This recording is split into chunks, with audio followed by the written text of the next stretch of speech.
Lituania. Es como otro país hecho de artistas. Es una locura. Este es el parlamento. Tienen presidente, embajadores y todo lo que tú quieras. Statue of him.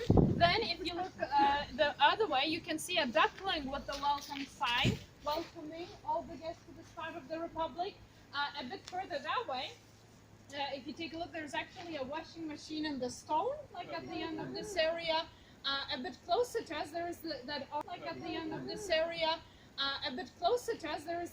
orange chair. So close to the chair, more towards us, there's a bronze thing with lots of symbols around it on the left side. That is the power place, or the energy point. And artists who made it, they said that they collected all the symbols around that thing to collect the cloud of energy. And now if you touch it, you should get a little part of that energy. You just need to believe in it. So if some of you feel tired, that's the thing that you should touch to recharge. And then on Y acá en la República.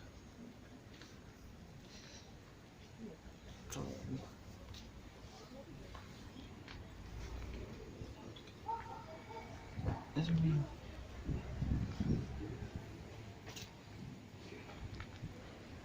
Bueno, nunca había estado en una república que lo hacen los artistas.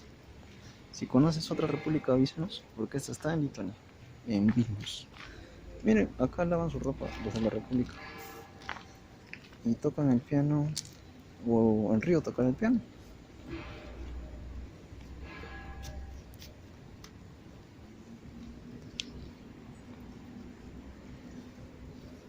Tal vez acá está la energía del bosque. ¿Alguna vez? Representaciones fálicas. ¿Se sintió un poco incómodo que le preguntáramos o pues está cansado? ¿Cómo nos alejamos de la pequeña república independiente fuera de Lituania? Bueno, la verdad, entienden, ¿no?, que es una república falsa. Pero igual, pues, si la gente quiere, si quieren, acá su alcalde es un porro de marihuana, es un porro de marihuana. Y la constitución está hecha en papel de cigarro,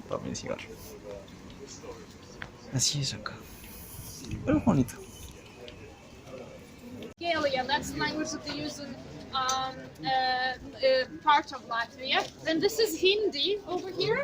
Hindi and Sanskrit close to it. Sanskrit, Lithuanian language is considered quite old, and it is said that it has more connections with Sanskrit than any other Indo-European family language. So that's why it was added when the Hindi constitution was put here as well. Then this one is Romanian over here. Turkish, this one. This is Latvian, like proper Latvian. Then over here we have traditional Chinese, Spanish. You can see this one. This is Icelandic. Here, then Ukrainian. This one. We have Danish here. And this one is Estonian. Yes, Estonian. Irish Gaelic. This one is quite nice. Arabic here. Tibetan in this place. Italian. Lithuanian dialect that they use in the western part of Lithuania. This is Finnish. Norwegian. German. Here. Swedish. This is Yiddish, like Hebrew letters, but Yiddish language, because Jews used to speak Yiddish here, and when people from Israel come, they can read what's written here, but they don't really understand what the words mean, because Yiddish is a Germanic language, so Germans would understand it better, but they cannot read it, so a different problem. This one is really pretty. This is a Georgian, but lots of people think it's elfish from the Lords of the Rings, as it looks quite different from what we are used to, but yeah, this is actually Georgian.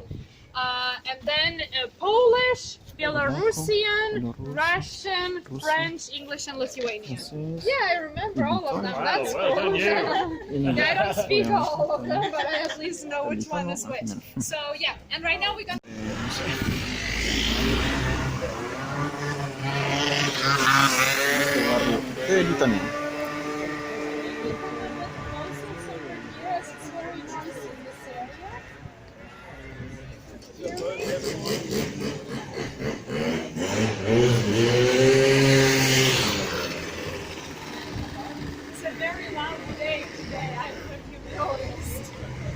if you take a look up there, you will see the guardian angel of Užupis that they have instead of 11 people army, if you remember.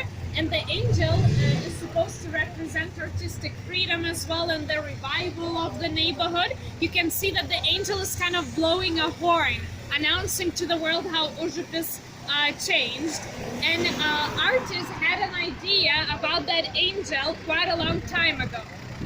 But the person who was supposed to make the angel was kind of lazy, so he did not manage to finish the angel on time.